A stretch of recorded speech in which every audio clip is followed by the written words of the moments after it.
오늘부터 저는 여러분과 함께 로마서를 같이 살펴보면서 은혜를 나누고자 합니다. 왜 로마서를 택했는가? 그것은 로마서는 우리에게 우리가 믿는 기독교 복음, 그 기독교의 핵심인 복음이 과연 무엇인지를 우리에게 분명하게 말해줄 뿐만 아니라, 그리고 복음을 믿는 우리는 과연 어떻게 살아야 되는가, 이 복음적 생활을 분명하게 우리에게 제시해주고 있기 때문입니다. 사실 오늘날 많은 사람들이 교회를 다니고는 있지만 복음이 무엇이냐 이렇게 다른 사람이 물어보면 그것에 대해서 정확하게 대답하는 사람은 그리 많지 않습니다. 하지만 우리가 이 로마서를 살펴보면 복음이 무엇인지 명확하게 알 수 있습니다. 그리고 또 복음을 제대로 알게 되면 그의 삶 가운데 놀라운 변화의 역사가 나타납니다. 기독교 역사상 가장 탁월한 신학자로 교회를 섬겼던 성 어거스틴, 그는 로마서를 통해서 변화를 받았습니다. 또 마틴 루터는 로마서 1장 17절 오직 의인은 믿음으로 말미암아 살리라, 이 말씀을 통해서 종교개혁의 영감을 얻었습니다. 또한 감리교회 장시자로 알려지고 있는 요한 웨슬레는 루터의 그 로마서 서론을 읽다가 마음이 뜨거워지면서 회심을 체험을 했고, 존 번연은 로마서의 주제들을 감옥에서 묵상을 하다가 그 유명한 철로 역정의 환상을 그가 보게 되었습니다.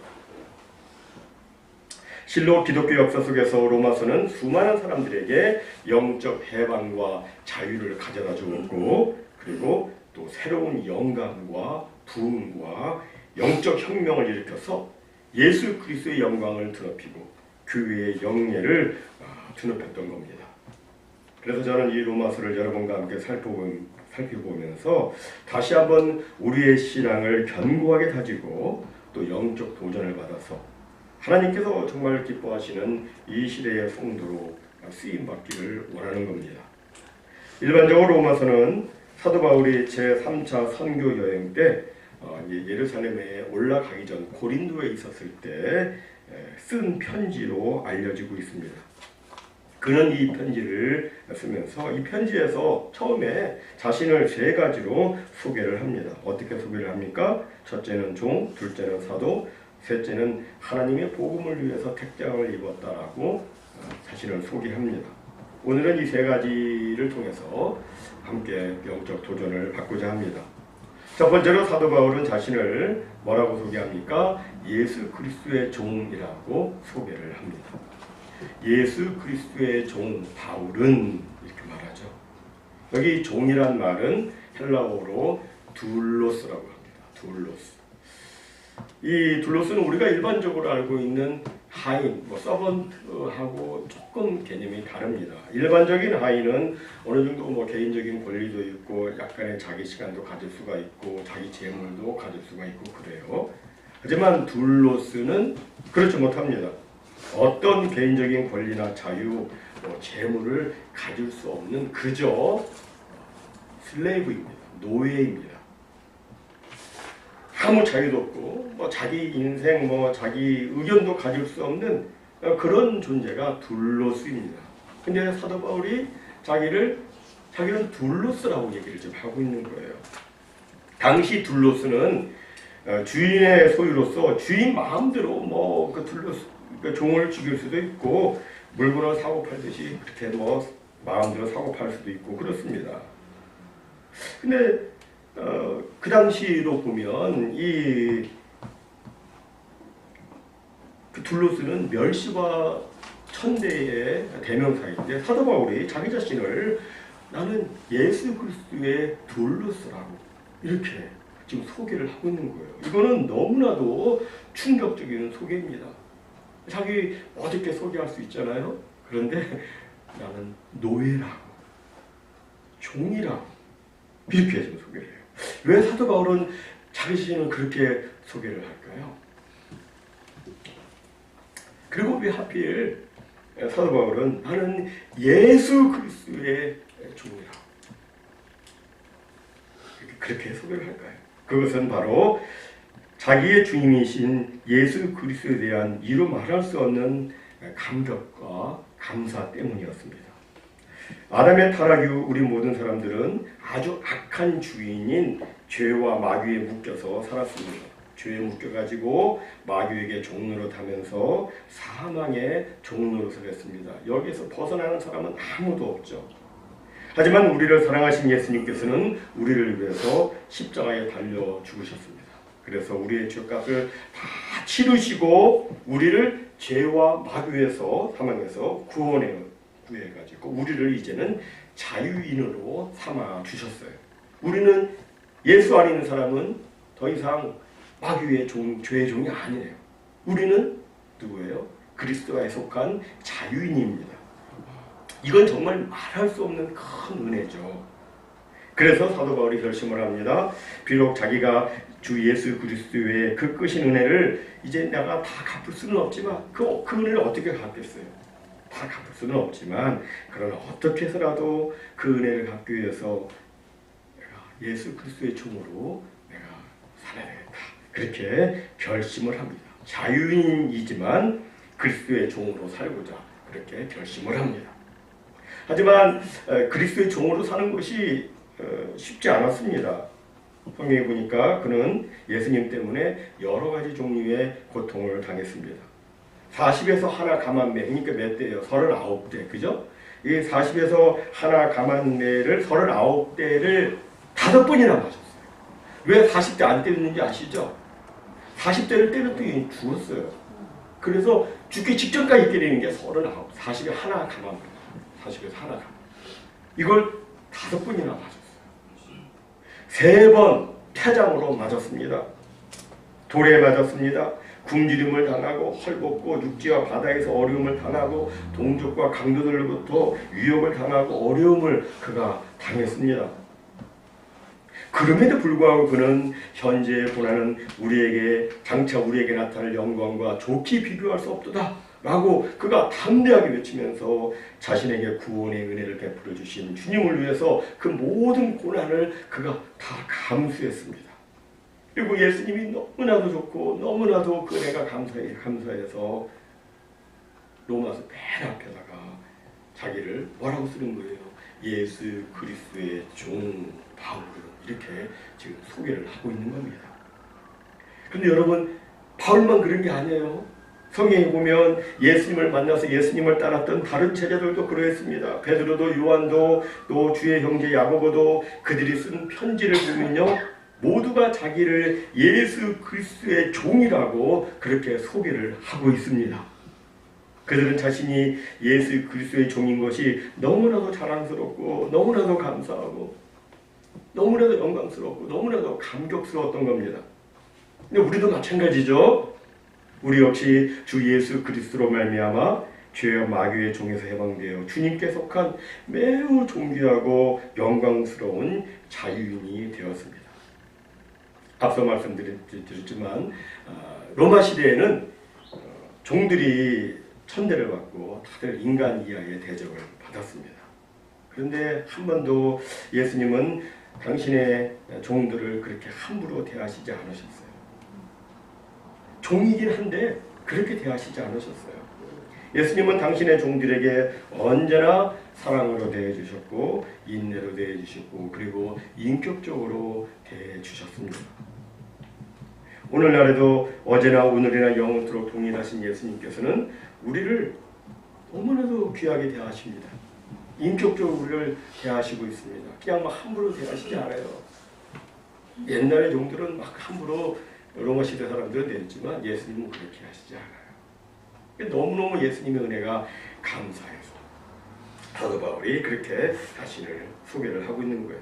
정말 감사하죠. 따라서 우리도 표현할 수가 있는 거예요. 사도 바울처럼 예수 그리스도의 종, 자기 이름 하면서 나 누구는 나 고은영은 예수 그리스도의 종 써니라 이렇게 할 수 있는 거예요. 다음 두 번째로 사도 바울은 자신을 사도로 부르심을 받았다고 소개를 하고 있습니다. 여러분 사도라는 말 많이 들어보셨죠? 사도라는 말은 무슨 뜻이냐면 사명을 받고 보내심을 받은 사람이란 그런 의미를 가지고 있습니다.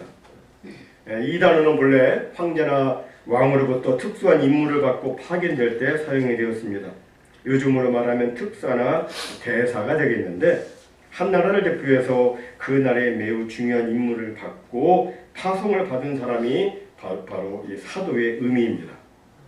따라서 사도 바울이 사도로 부르심을 받았다고 하는 것은 자기가 하나님 나라의 특별한 사명을 받았다는 그런 의미인 거예요. 그걸 사도 바울은 인식을 하고 있었습니다. 그럼 여러분 그는 어떤 사명을 받았습니까? 사도행전 9장 15절에 보면 그는 예수의 이름을 이방인과 임금들과 이스라엘 자손들 앞에 전하는 사명을 받았다고 말씀하고 있습니다. 사도 바울은 자신의 이 사명을 잊지 않았습니다.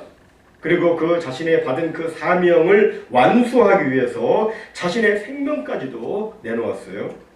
사도행전 20장 15절을 보면 사도 바울이 이렇게 말합니다. 내가 달려갈 길과 주 예수께 받은 사명 곧 하나님의 은혜의 복음을 증언하는 일을 마치려 하면은 나의 생명조차 조금도 귀한 것으로 여기지 아니하노라. 이렇게 말했습니다. 그러니까 사도 바울의 그 사명관, 이 사명관은 너무나도 투철했고 확실했던 거예요. 그리고 그에게 그런 사명이 있었기에 그는 죽음도 두려워하지 않고 흔들림 없이 자기가 달려갈 길을 달려갈 수 있었던 겁니다. 그런데 하나님께서는 사도 바울에게만 그런 사명을 주신 것이 아니라 우리에게도 사명을 주셨어요. 어떤 사명을 주셨습니까? 성경이 여러 가지로 말씀하고 있지만 특별히 베드로전서 2장 9절에 보면 이렇게 말씀합니다. 그러나 너희는 택하신 족속이요 왕같은 제사장들이요 거룩한 나라요 그의 소유가 된 백성이니 이는 너희를 어두운 데서 불러내어 그의 기이한 빛에 들어가게 하신 이의 아름다운 덕을 선포하게 하려 하심이라. 다시 말해서 하나님의 그 영광스럽고도 그 놀라운 기이한 빛에 들어가게 하신 예수님의 그 아름다운 덕을 선전하고 다른 사람들에게 선포하기 위해서 우리를 부르셨다고 성경은 말씀하고 있습니다. 이 사명을 우리 또한 잊지 말으세요. 우리가 이 세상에 왜 사는 거예요? 중요한 포인트가 바로 이 사명에 있습니다. 여러분, 우리 사람에게 자신의 삶이 따분하게 느껴질 때가 있는데 언제 그렇습니까? 그것은 그에게 인생의 목적, 인생의 목표가 없을 때입니다. 사람에게 목표가 없으면요, 사람이 그냥 풀어지게 되어 있어요. 늘어지게 되어 있습니다. 이런 측면에서 우리는 그냥 자기 자신을 7, 80, 90, 100살 이렇게 살다가 죽는 그런 사람으로 자신을 생각할 것이 아니라 나는 하나님의 나라를 위해서 너무나도 중요한 일을 위임받은 사명자이다 라는 인식을 가지고 우리는 살아야 하는 겁니다. 여러분, 우리가 살아있다는 것은 사실 우리에게 해야 할 일이 있다는 그런 뜻이에요. 우리에게 해야 할 사명이 있다, 그런 뜻입니다. 우리의 사명은 우리가 하나님 나라의 대사로 사는 것입니다.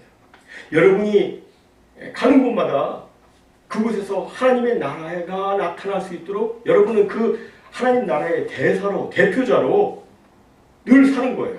이게 우리의 사명입니다.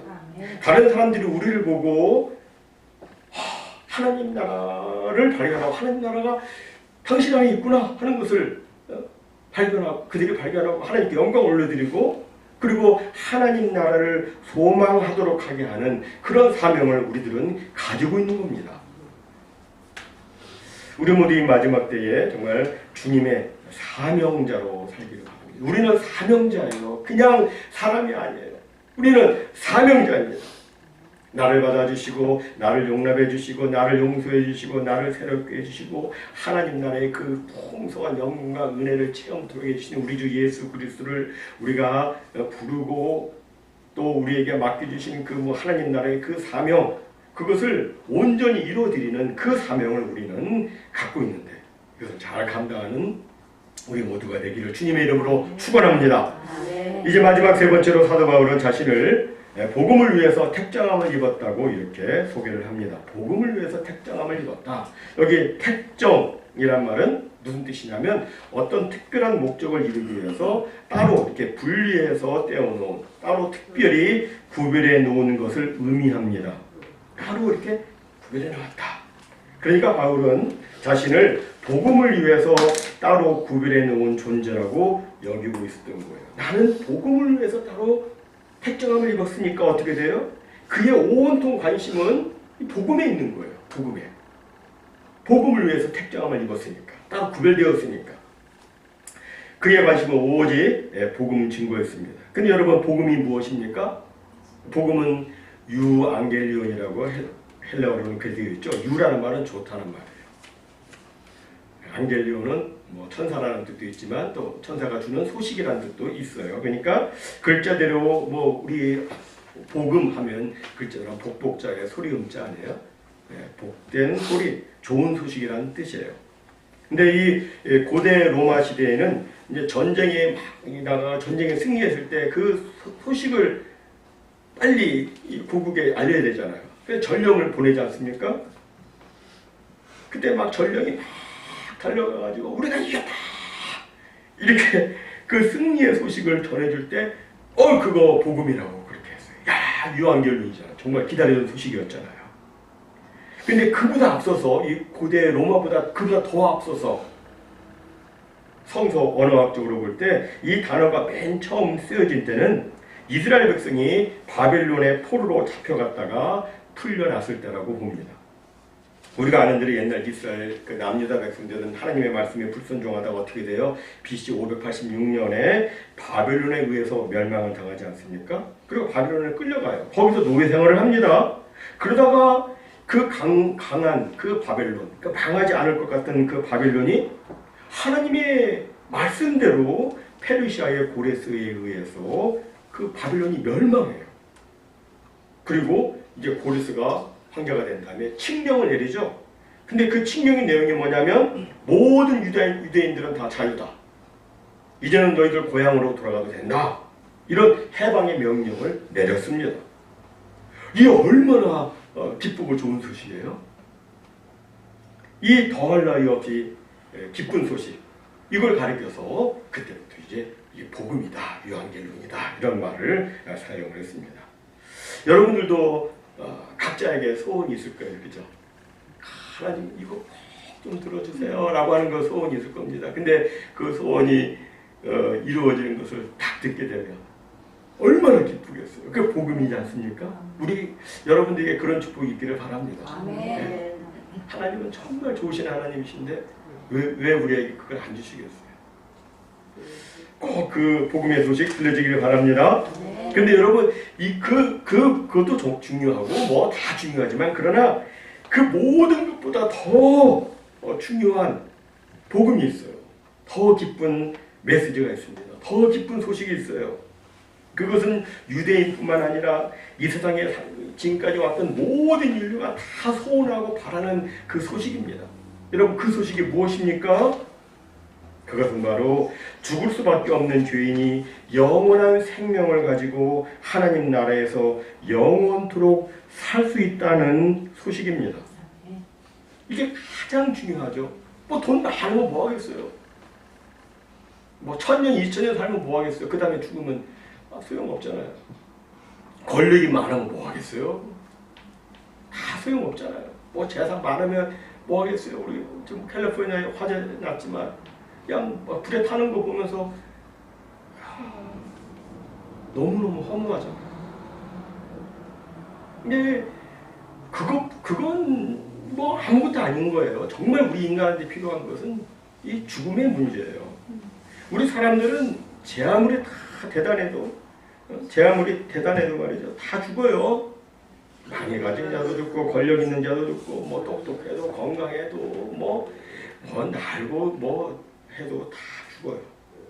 죽음 앞에서 모든 사람은 다 무력해요. 그래서 사람들은 이 죽음 앞에서 다들 포기하죠. 두려워하고 슬퍼하고 괴로워하고 그렇습니다. 죽음 앞에서 웁니다. 그런데 안타깝게도 이 세상에는 이 죽음의 문제에 대한 해답이 없다는 거예요. 인간의 의술이 아무리 발달해서도 인간을 영원토록 살게 할 수는 없어요. 인간의 문명이 아무리 발달해서도 하나님께로 나아가는 그 길을 밝혀줄 수가 없어요. 인간의 뭐 철학, 교육이 아무리 연구 많이 되어 있어도 인간의 죽음의 문제 해결할 수 없습니다. 그래서 인간은 죽음 앞에서 다들 그냥 포기하고 죽음은 그냥 당연한 거지. 이것이 인생이러니 하고 그렇게 살다가 그냥 아파서 죽고 늙어서 죽고 사고 나서 죽고 뭐 다 죽어요. 다. 근데 인간은 죽으면 그것으로 끝이 아니라 그 후에는 심판이 있다고 성경은 말씀합니다. 그 심판을 거쳐서 의인은 천국에서 영생 복락을 누리게 되지만 죄인은 영원한 지옥 형벌을 받게 됩니다. 이 문제를 누가 해결하겠어요? 이 문제를 해결할 수 있는 사람이 아무도 없어요. 하지만 하나님께서는 우리들을 위해서 예수 그리스도를 이 땅에 보내셔서 그 문제들을 완전히 해결해 주셨습니다. 실로 누구든지 예수 그리스도를 믿으면 그 사람은 죽어도 다시 살고 영원토록 죽지 않는 영생을 가지고 영원한 천국에서 살 수가 있는 겁니다. 이 모든 것을 우리 예수님께서 다 이루셨어요. 인류 모든 사람들의 그 문제를 예수님께서 해결해 주셨습니다. 그렇기 때문에 예수님은 정말 우리에게 복된 소식, 복음이 되는 거예요.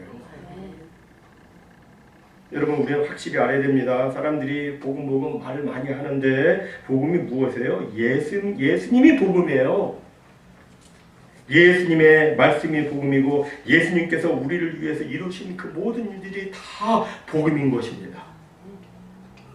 그런데 사도 바울은 자신이 이 복음을 위해서 택정함을 입었다고 지금 말하고 있잖아요. 무사람들에게 생명 되시고 소망 되신 예수 그리스도를 전해서 저들 또한 복음의 축복을 받아 누리도록 하기 위해서 그 일을 위해서 내가 택정함을 입었다고 말하고 있습니다. 그런데 여러분, 바울만 그렇습니까? 우리도 마찬가지예요. 우리도 복음을 위해서 택정함을 입었습니다. 하나님께서는 이 세상 모든 사람들이 다 구원을 받으며 진리를 아는 데 이르기를 원하시고 있습니다. 그리고 이 땅 지구촌 모든 사람들이 하나님의 사랑을 깨닫고 하나님을 찬양하고 예배하는 가운데 축복받기를 원하시고 있습니다. 이 일을 위해서 하나님께서는 우리를 따로 특별하게 택정하신 겁니다. 이 덴베리 지역에서 우리를 따로 특별히 택정하신 거예요. 주변에 있는 한인들이든 타민족의 사람들이든 누구든지 우리를 통해서 하나님의 나라가 무엇이며 하나님을 섬기는 자의 거룩함이 어떠하며 그리스도 예수 안에서 믿는 이들이 받아 누리는 축복과 소망이 그 영광이 무엇인가를 그들이 발견하고 나도 저 사람과 같이 되고 싶다. 나도 저분과 같이 주의 축복을 받고 싶다. 나도 저 사람과 같이 천국 시민의 동참자가 되기를 원한다. 이런 마음을 그가 갖고 주님께로 나아오도록 하게 하는 그 귀한 사명을 우리가 지금 가지고 있는 거예요. 이를 위해서 우리가 택장을 입었다는 사실을 우리는 기억해야 됩니다. 이걸 우리가 기억하면 우리는 정말 자신의 그 인생의 가치에 대해서, 인생의 의미에 대해서 더욱더 색다르게 자신을 바라볼 수 있다고 생각합니다. 자부심과 긍지를 가지면 인생을 살 수가 있어요. 왜냐하면 특별히 택장을 입은 사람이기 때문에.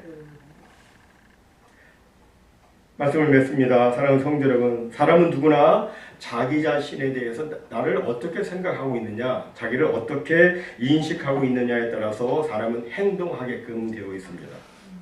여러분, 자신을 거지같이 알면은요, 거지같이 살게 돼요.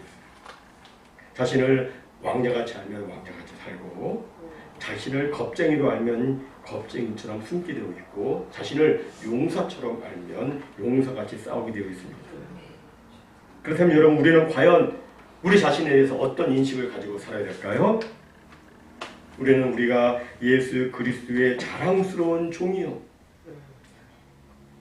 주님께로부터 특별한 사명을 받아 보내심을 받은 사도요, 그리고 복음을 위해서 택정함을 입었다는 그 인식을 가지고 우리가 살아야 합니다. 모쪼록 우리 모두 자신에 대한 분명한 인식을 가지고 오늘도 내일도 계속해서 부름받은 주의 종으로, 보냄받은 사도로, 복음을 전하는 전령자로 충성스럽게 사시기를 바랍니다. 그래서 참으로 우리를 향한 하나님의 뜻을 아름답게 이루어드려서 참으로 하나님의 기쁨, 하나님의 자랑이 되고 훗날에 우리 주님께서 영광 중에 오셨을 때 우리를 바라보시고 잘했다, 수고했다, 착하고 충성된 영아 이렇게 말씀하시며 칭찬하시고 또 큰 상급을 주실 때 그 모든 상급과 칭찬을 다 받아 누리는 우리 모두가 다 되시기를 주님의 이름으로 축원합니다. 아멘.